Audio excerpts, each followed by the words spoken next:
The envelope arrived on a Tuesday morning in April 1985, 40 years after the war had ended. James Sullivan stood in his driveway in Cedar Rapids, Iowa, holding his mail, when he noticed the international postage stamps and the unfamiliar German address. His wife Margaret was inside making breakfast, the same breakfast she had made for 4 decades, eggs and toast and coffee, the American way she had learned and perfected. The smell of coffee drifted through the open kitchen window, mixing with the scent of fresh-cut grass from the neighbor's lawn. It was an ordinary spring morning in an ordinary American town. Nothing about it suggested that everything was about to change. James turned the envelope over in his hands. The handwriting was precise, careful, the kind of handwriting that suggested education and attention to detail. The return address meant nothing to him. Munich, Germany. Margaret had always said everyone she knew in Germany was dead, killed in the war, or lost in its aftermath. She never spoke about Germany. In 40 years of marriage, she had mentioned her homeland maybe a dozen times, always briefly, always with a distant look in her eyes that discouraged questions. It was a closed chapter, a past she had left behind when she crossed the ocean in 1946. He did not know yet that the envelope in his hands would unravel everything they had built together, every carefully constructed year, every quiet agreement never to look back. The secret Margaret had carried across the ocean, hidden through thousands of days and nights, was about to knock on their door and demand to be let in. They had survived the war, the ocean crossing, the suspicious neighbors, the hard years of building a life from nothing. They had raised 3 children who were now grown with families of their own.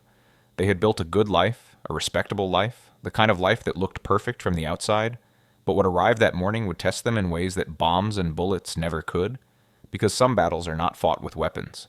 Some battles are fought in kitchens and bedrooms, in the quiet spaces between what we say and what we hide. Some battles are fought against the past itself, against the secrets we bury so deep we almost believe they never existed. If you have ever wondered what secrets ordinary people carry, what price they pay for the lives they choose, then stay with this story. Make sure to like and subscribe, because this true account reveals something profound about love, sacrifice, and the weight of the past. This is not just a story about the war. It is a story about what comes after, about the wars we fight within ourselves long after the guns fall silent. But to understand what that envelope meant, we must go back 40 years to the spring of 1945, when everything was ash and ruin. Germany in the spring of 1940 was not a country anymore. It was a graveyard dressed in rubble. The American army rolled through towns where entire blocks had been erased, where women dug through brick piles looking for family photographs, where children begged for chocolate with eyes that had seen too much.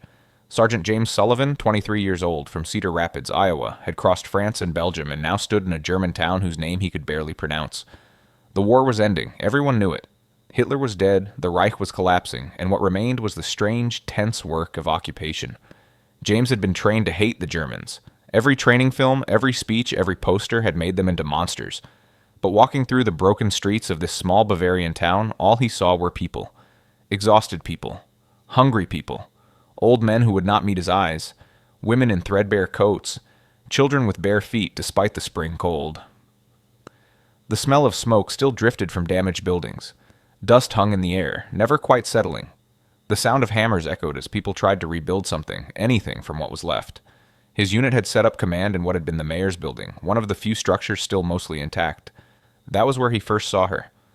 Margaret Becker was her name, though he would not learn it until later.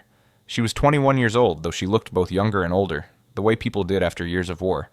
She wore a faded blue dress that had been mended many times, and she carried herself with a kind of careful dignity that caught his attention. Her hair was dark blonde, pulled back severely. Her face was thin, like everyone's face in Germany that spring. But her eyes, when they briefly met his, held something he had not expected. Not defiance, not surrender, but a quiet, watchful intelligence. She was working as a translator. The Americans needed people who spoke both German and English, and Margaret had learned English in school before the war, back when the world was different and future still seemed possible. She translated for the military government, helped with paperwork, explained regulations to confused and frightened townspeople. She was efficient, professional, careful never to show too much emotion. James noticed how the other Germans looked at her with a mixture of envy and suspicion. She had a job with the Americans. She was eating regularly. She was surviving. Their first real conversation happened by accident. James had been assigned to help coordinate food distribution, and Margaret was translating for a group of elderly residents who did not understand the ration system. After the meeting ended, she remained behind, organizing papers. He found himself lingering too. "You speak very good English," he said, immediately feeling foolish. What a stupid thing to say. She looked up, surprised that he was speaking to her as a person, not just as a useful tool. "Thank you, I studied it in school. Before." Before. That one word carried everything. Before the war. Before the destruction. Before the world ended. Where? Did you learn? He asked. Here, in this town. We had a good school once. She gestured vaguely toward the window, toward the ruins outside. It is gone now, bombed in 1943. James did not know what to say to that. He had participated in the liberation of Europe. He believed in the cause. But standing in front of this woman who had lost her school, her town, her whole world, the simple narratives of good and evil became more complicated. I am sorry, he said quietly. She looked at him directly then, really looked at him, as if trying to determine whether he meant it. War makes everyone sorry, she said. It does not choose sides when it destroys. That conversation was the first of many. Over the following weeks, as spring warmed into early summer, James found excuses to work with Margaret. He told himself it was practical. She was the best translator. She understood both the Americans and the Germans. She could navigate the complicated politics of occupation. But the truth, which he slowly admitted to himself, was simpler. He was drawn to her. Not just to her quiet beauty, which became more apparent as the fear in her eyes gradually eased, but to her intelligence, her resilience, her refusal to collapse despite everything she had endured. Margaret, for her part, was cautious. She had learned caution the hard way. The Americans were conquerors, no matter how polite they seemed. Fraternization was complicated, dangerous even. The German men who remained, the ones who had not died in Russia or France or Italy, looked at women who spoke to Americans with contempt. Collaborator, they whispered. Traitor. But James was different from the others. He did not treat her as conquered territory. He did not assume anything. He asked questions and actually listened to the answers. He shared his rations, not with the expectation of payment, but with simple kindness. He showed her photographs of Iowa, of cornfields that stretched to the horizon, of a place untouched by war. She told him about her life before the war. Her father had been a teacher, her mother a seamstress. She had 2 brothers, both dead now. One fell at Stalingrad, the other in Normandy. Her parents had died in an air raid in 1944, buried together under the rubble of their apartment building. She was alone in the world, except for distant cousins she barely knew. The town she had grown up in was destroyed. The Germany she remembered no longer existed. What she did not tell him, what she could not tell him, was everything else. Some truths were too dangerous, too complicated, too heavy to speak aloud, so she kept them locked inside where they burned like coals. At night, lying in the small room she shared with 3 other women in the displaced persons camp, she would think about the baby she had left at the orphanage. 6 months old when she handed her to the nuns. A tiny thing with blue eyes and dark blonde hair who cried when Margaret set her down in the crib for the last time. The nuns had been kind, understanding. They saw women make this choice every day. The war had created thousands of orphans, thousands of desperate mothers. They did not judge, but Margaret judged herself. Every single day she judged herself. What kind of mother abandons her child? What kind of woman chooses her own survival over her baby? The rational part of her mind understood the impossibility of the situation. She had no money, no job, no family, no way to support a child. The baby would starve if she kept her. The orphanage would feed her, care for her, eventually find her a family. It was the practical choice, the sensible choice, maybe even the loving choice. But the mother part of her, the part that had felt the baby move inside her, that had given birth in pain and fear, that had nursed her for 6 months, that part screamed that she was a monster. That part woke her up at night with phantom cries. That part made her breasts ache even months later, her body remembering what her mind was trying to forget. And now here was James, offering her a way out, a future, a chance to start over. But accepting it meant burying the past deeper. It meant never speaking of the baby. It meant becoming someone new, someone without that history. Could she do it? Could she cross an ocean and leave behind not just a country, but a child? She wrestled with this question for weeks. There were moments when she almost told him. They would be walking together and the words would rise in her throat. James, there is something you need to know. I have a daughter. I left her in an orphanage because I had no choice. But then she would imagine his reaction. The shock. The disappointment. The withdrawal. American soldiers did not marry German women with illegitimate children. It was hard enough for them to marry German women at all. Adding a baby to the equation would make it impossible. He would leave. She would lose him. And then what? Back to the displaced persons camp? Back to scraping by day to day? Back to a country that lay in ruins? No. She could not tell him. She would bury it. She would lock it away so deep that maybe, over time, it would stop hurting.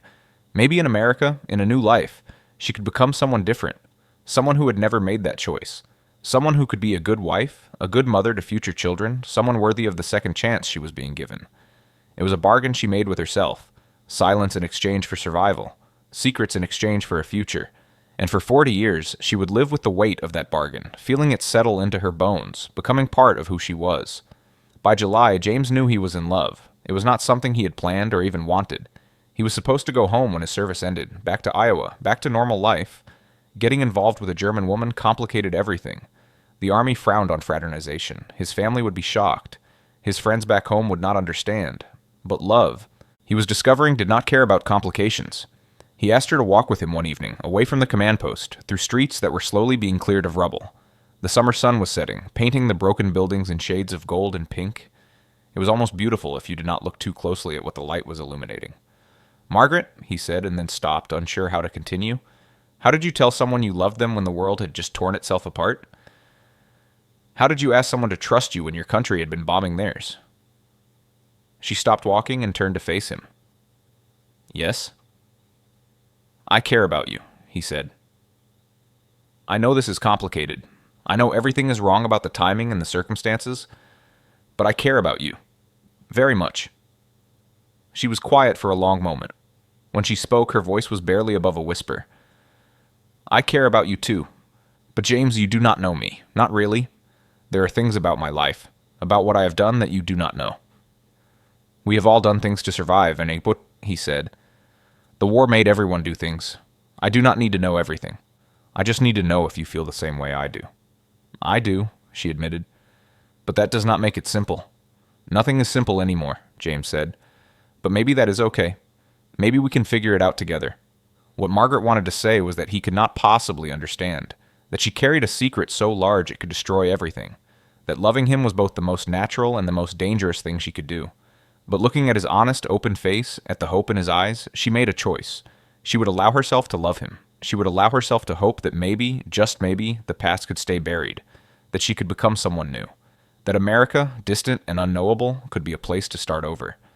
"Okay," she said softly. "We will figure it out together."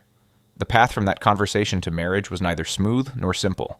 James had to navigate military regulations, fill out countless forms, and convince skeptical superior officers that this was not just some wartime fling. Margaret had to endure the judgment of both Germans who saw her as a traitor and Americans who saw her as the enemy. The paperwork alone was staggering. Background checks, health examinations, interviews, declarations. The process was designed to discourage war brides, to make them prove they were worthy of entering America. Margaret passed every test, answered every question, submitted to every examination. She was careful, so careful, to present exactly the right image. A young woman whose family had been destroyed by the war. A victim of circumstances beyond her control. Someone grateful for the chance to start over. It was all true in a sense, but it was not the whole truth. They were married in September 1945 in a simple ceremony at the military chapel. Margaret wore a borrowed dress. James wore his uniform. There were no families present, no childhood friends, no one who had known them before the war. It was just the two of them, a chaplain and two witnesses pulled from James's unit. Margaret spoke her vows in careful English, each word precisely pronounced. When the chaplain declared them husband and wife, James kissed her, and she allowed herself for just a moment to believe that everything would be all right. The wait to go to America took months. James was discharged and sent home in November, and Margaret remained in Germany, living in a camp for war brides, waiting for transport. The camp was a strange place, filled with women who had married American soldiers. British brides, French brides, Italian brides, and yes, German brides, though the German women were fewest and kept to themselves. They shared a complicated bond, these women who had chosen to leave everything behind for men they barely knew, for a country they had never seen. Margaret waited, and while she waited, she wrote letters to James and received letters back. He described Cedar Rapids, the house he was preparing for her, the job he had found at a manufacturing plant. He wrote about his parents, who were trying to be understanding but were clearly uncomfortable with the fact that their son had married a German. He wrote about snow in Iowa, about Thanksgiving and Christmas, about a life she could barely imagine. She wrote back about the camp, about learning to cook American food, about her English lessons, about anything except what she was really thinking about, which was the choice she had made and the price she would pay for it. In March 1946, she finally received her travel orders. She would sail from Bremen to New York, a journey of nearly 2 weeks. The ship was crowded with war brides, all of them nervous, excited, terrified. They were leaving behind everything they had ever known, everyone they had ever loved, for the promise of something better. Some would find happiness in America. Some would spend the rest of their lives longing for home. Margaret did not know which category she would fall into. She only knew that she could not go back. The Atlantic in March was gray and cold and rough. Margaret spent much of the voyage seasick, huddled in her bunk, wondering if she had made a terrible mistake. The other German brides avoided talking about Germany, about the war, about what they were leaving behind. Instead, they talked obsessively about America, about the abundance they had heard of, about supermarkets and automobiles and houses with indoor plumbing, about their husbands and the lives they would build. It was all forward-looking, determinedly optimistic, as if the past could be erased by crossing an ocean. When the Statue of Liberty finally appeared through the fog, the women crowded on deck, crying and laughing and clutching one another. Margaret stood apart, her hands gripping the rail, staring at the massive statue. Liberty, freedom, new beginnings, all. The words sounded beautiful, but she wondered if they would be true for her. She wondered if you could really leave the past behind, or if it followed you like a shadow, waiting for the right moment to step into the light. James was waiting at the dock. She saw him before he saw her, scanning the crowd of women descending the gangway. When their eyes met, his face lit up with such pure joy that her heart ached. He pushed through the crowd and wrapped her in his arms, and for that moment, everything else fell away. This was real. This man loved her. This was her chance. "Welcome to America," he whispered into her hair. "Thank you," she said, and meant it. "Thank you for wanting me. Thank you for believing in me. Thank you for giving me this chance to become someone else." Cedar Rapids, Iowa, was everything Germany was not. Clean, intact, prosperous. The houses had white porches and green lawns. The stores were full of food. Children played in streets that had never seen bombs. The shock of abundance was almost painful. Margaret walked through the supermarket that first week, staring at shelves stacked with canned goods, fresh vegetables, meat, bread, butter, eggs, everything, so much of everything. She thought of the ration lines in Germany, the hunger, the desperate searches for anything edible. Here, people filled shopping carts without apparent thought, choosing between brands as if it were the most important decision in the world. James's parents came to meet her the second day. Robert and Helen Sullivan were kind people. Margaret could see that immediately, but they were also uncomfortable. Their son had married a German, the enemy. Yes, the war was over. Yes, they were trying to be Christian about it, but still. The discomfort hung in the air like smoke. They asked careful questions about her family, and she gave careful answers, the approved version she had learned to tell. Orphaned by the war. No living relatives, grateful to be in America. Looking forward to building a new life. Helen taught her to make American meals. Meatloaf, mashed potatoes, green bean casserole, apple pie. Margaret learned quickly, copying the recipes carefully, practicing until she could produce perfect American dinners. She learned to set a table the American way, to shop at the grocery store, to do laundry with an electric washing machine. She learned to smile and nod when neighbors made comments about her accent. She learned to laugh off the occasional cruel joke about Nazis. She learned to be grateful, always grateful, for being allowed into this country, this town, this life. James was patient and loving. He worked long hours at the plant, but he came home to her every evening. He taught her to drive. He took her to movies where she struggled to follow the rapid English dialogue. He introduced her to his friends, though she noticed how some of them looked at her, the questions in their eyes. "Where were you during the war? What did you do? Did you believe in Hitler?" She learned to deflect these questions with practiced vagueness. It was all so long ago. The war was over. She was American now. In 1947, their first child was born. Catherine, they named her, after James's grandmother. Margaret held the baby and felt something shift inside her. This was her daughter, an American daughter. Born in America, belonging to America, free from the past. She could give Catherine what she herself had never had, a childhood without war, without fear, without secrets. 2 years later came Robert Jr. Then in 1952, Sarah. 3 beautiful American children who spoke English without accents, who grew up with plenty, who would never know hunger or bombing raids or occupation. Margaret poured all her love and all her determination into them. They would be completely American. They would belong here in a way she never quite could. They would be free. The years passed. The 1950s became the 1960s. The children grew. James was promoted to supervisor at the plant. They bought a bigger house. They got a television. They became, to all outward appearances, a normal American family.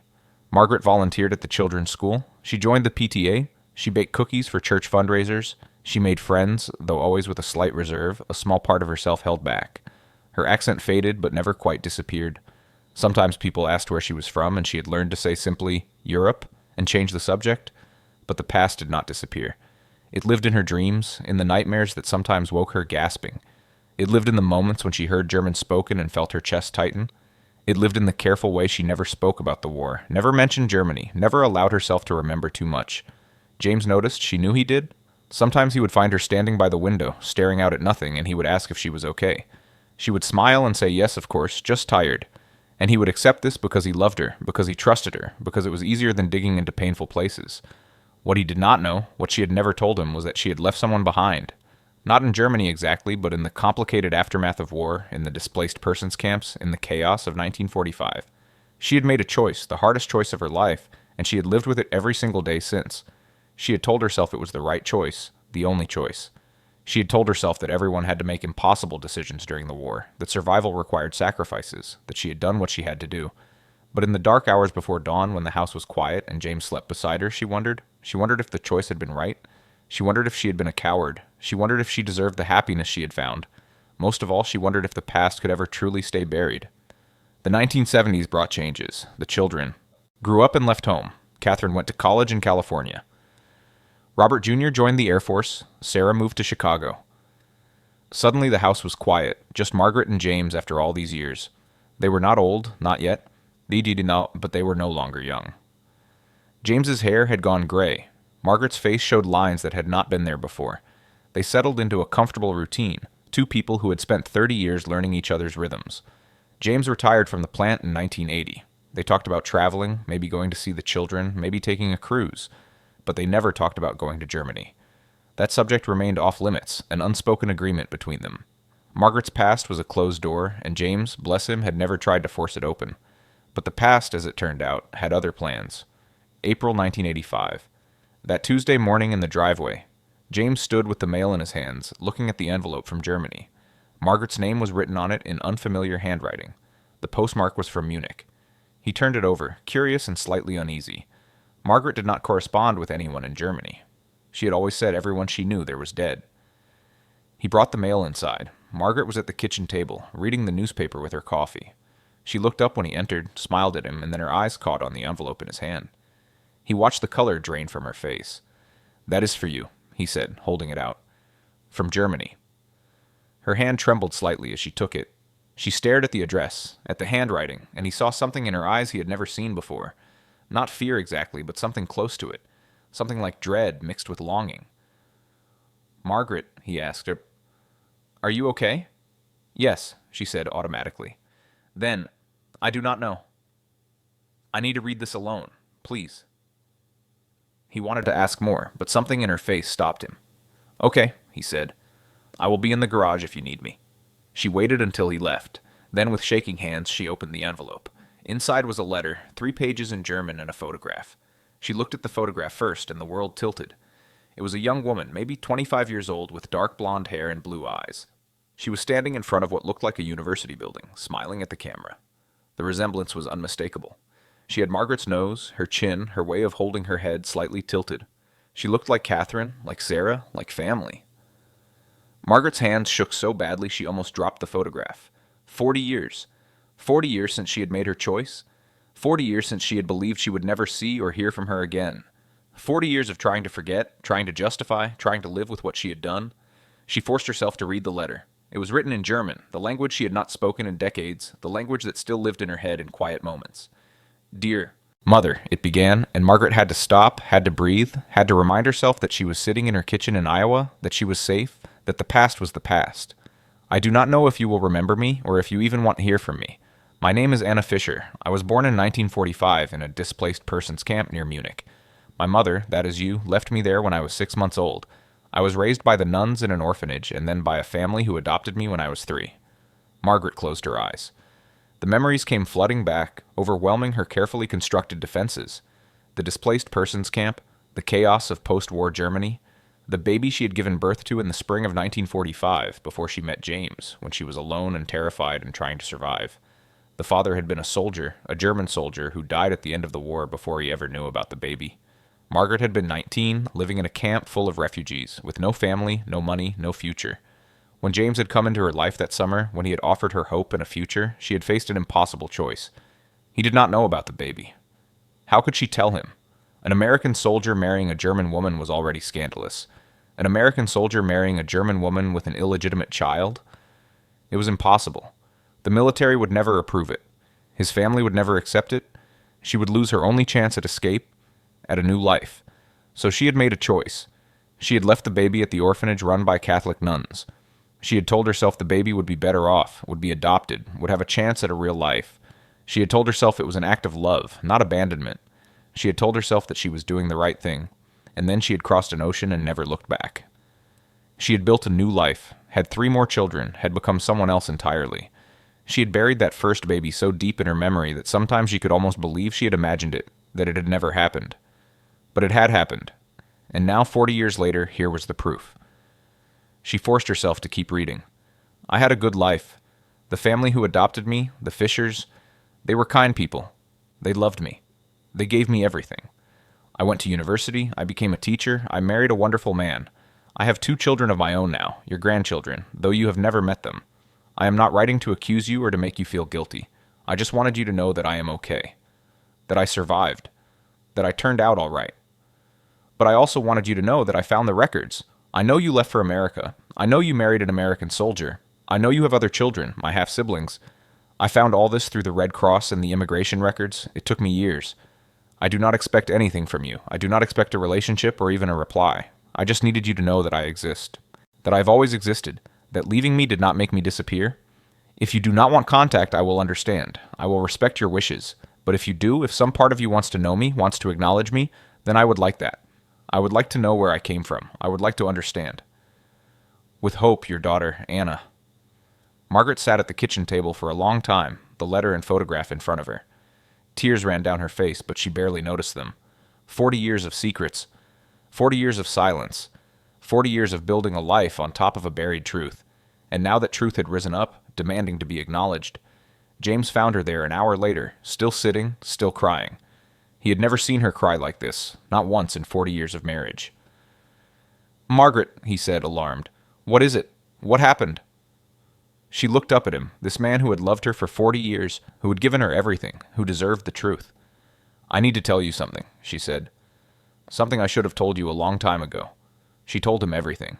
About the displaced persons camp, about the German soldier who had been the father, about giving birth alone, terrified, with only the nuns to help, about the impossible choice she had faced, about leaving the baby, believing she would never see her again, about carrying that secret through 40 years of marriage, through the births of 3 other children, through thousands of days and nights of normal life.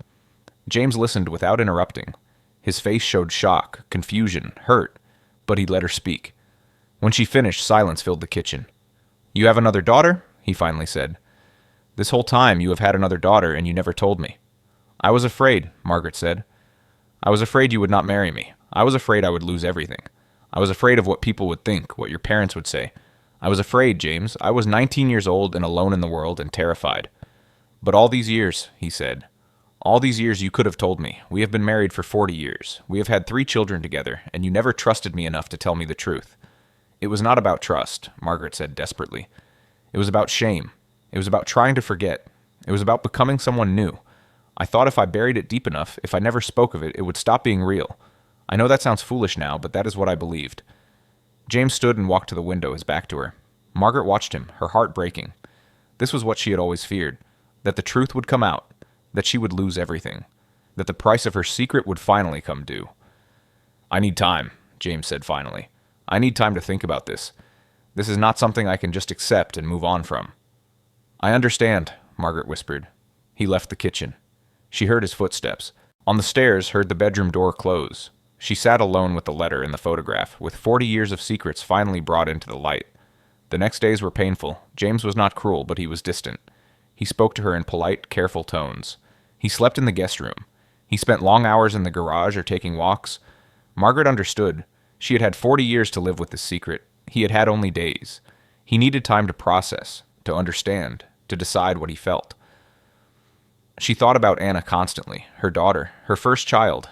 What was she like? Was she happy? Did she look like Margaret or like her father? Did she have children of her own? Grandchildren Margaret had never met, never even known existed. The photograph showed a confident, smiling young woman. A teacher, she had written, married with children. A good life despite everything. Margaret wanted to write back. She wanted to know her daughter, but she was afraid. Afraid of James's reaction. Afraid of what it would mean for their other children. Afraid of opening a door she had kept locked for 4 decades. A week after the letter arrived, James came to her while she was washing dishes. He stood in the doorway, watching her. "I have been thinking," he said. Margaret turned off the water and turned to face him, her heart pounding. "I am hurt that you did not tell me," he said. "I am hurt that you kept this secret for so long.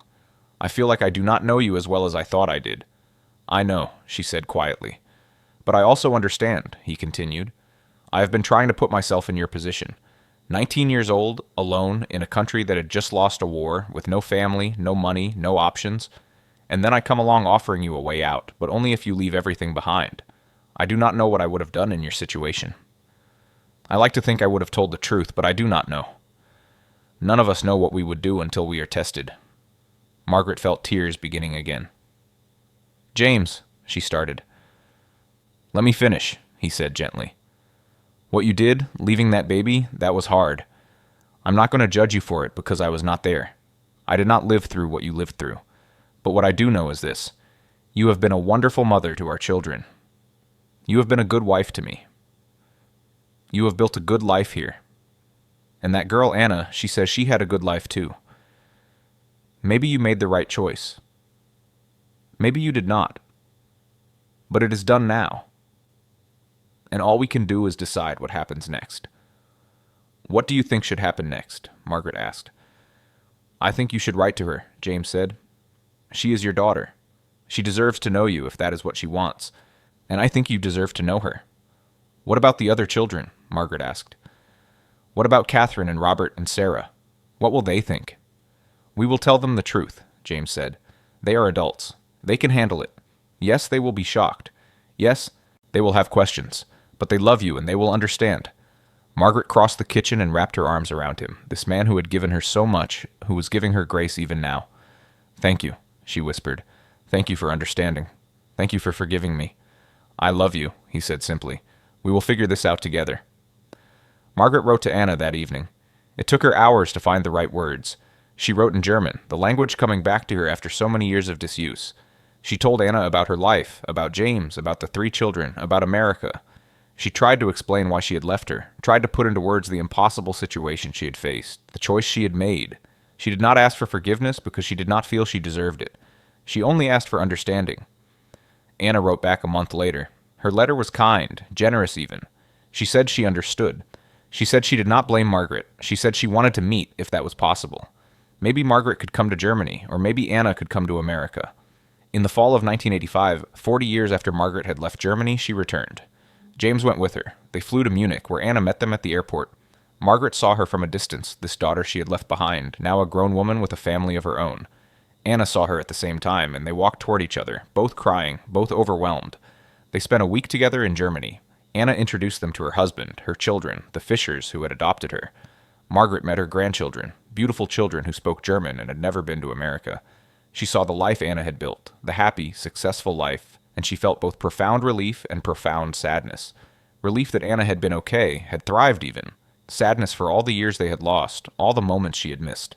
Anna showed her the orphanage where she had grown up, the records that had helped her find Margaret. She told stories about her childhood, her adoptive parents, her life, and slowly, carefully, they built a relationship. Not mother and daughter exactly, not in the traditional sense. Too much time had passed for that. But something new, something that belonged only to them. They became friends. They became family in a different way.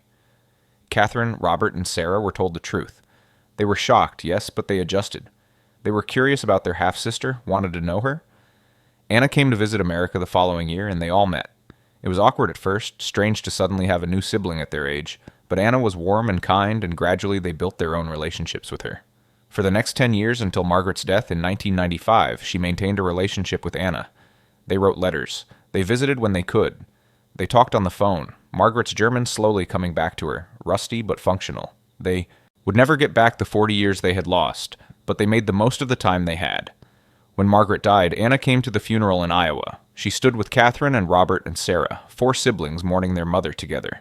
At the reception afterwards, someone who did not know the full story commented on how much Anna looked like Margaret. Sarah smiled and said, "Yes, she does. She is our sister." And that was that. The secret that had been buried for 40 years was simply part of the family story now, no longer shameful, no longer hidden, just a fact among other facts. James lived another 15 years after Margaret died. He stayed in touch with Anna, considered her one of his daughters.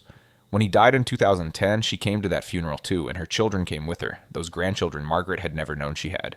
The story of Margaret and James and Anna is not simple. It is not a fairy tale with a happy ending. It is something more complicated than that, something more real. It is a story about choices made in impossible circumstances, about secrets carried for decades, about the weight of the past and the possibility of redemption, about love that survives even the hardest truths. Margaret had made a choice in 1945 that haunted her for 40 years. She had left her baby believing it was the only way to survive, the only way to build a future. Was it the right choice? There is no easy answer to that question. It was a choice made in desperation, in fear, in the chaos of post-war Europe where millions of people were displaced, orphaned, lost. She did what she thought she had to do to survive. But the remarkable thing, the thing worth remembering, is what happened when the secret finally came to light. James could have rejected her. He could have felt betrayed beyond forgiveness. Instead, he chose understanding. He chose to see her not as a liar, but as a frightened young woman who had made an impossible choice. He chose love over judgment. And Anna, who had every right to be angry, who had been left behind, who had grown up not knowing her birth mother, she chose forgiveness. She chose to build a relationship rather than nurse a grievance. She chose to see Margaret as a complete person, not just as the woman who had abandoned her. These choices, the choice to understand, to forgive, to love despite everything, these are the choices that made this story extraordinary. The envelope that arrived that Tuesday morning in April 1985 could have destroyed a family. Instead, it expanded one. It brought together people who had been separated by war, by distance, by secrets, and gave them a chance to know each other, to love each other, to be family. The war brides who came to America in the 1940s carried many kinds of baggage. Some carried memories of lost homes and dead families. Some carried trauma from the war years. And some, like Margaret, carried secrets that shaped their lives in ways no one around them understood. They built new lives in a new country, became new people, and tried to leave the past behind. But the past, as Margaret learned, does not stay buried forever. Eventually, it demands to be acknowledged. What this story teaches us is that truth, however painful, is better than secrets. That love can survive even the hardest revelations. That forgiveness is possible even when it seems impossible. That families can be expanded not just by birth, but by choice. That the mistakes we make in our youth do not have to define us forever. And that sometimes the things we fear most, the secrets we guard most carefully, when finally brought into the light, can lead not to destruction, but to healing. Margaret spent 40 years afraid that the truth would destroy her. In the end, the truth set her free. She got to know her daughter. She got to see that Anna had lived a good life. She got to make peace with the choice she had made. And she got to spend her final years with all 4 of her children, a family made whole at last. The envelope that arrived that Tuesday morning was not an ending. It was a beginning. A chance to make things right. A chance to tell the truth.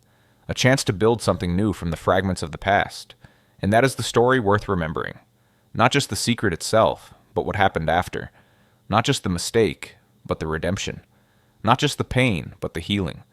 If you found this story meaningful, if it touched something in you, make sure to like and subscribe for more true stories from history.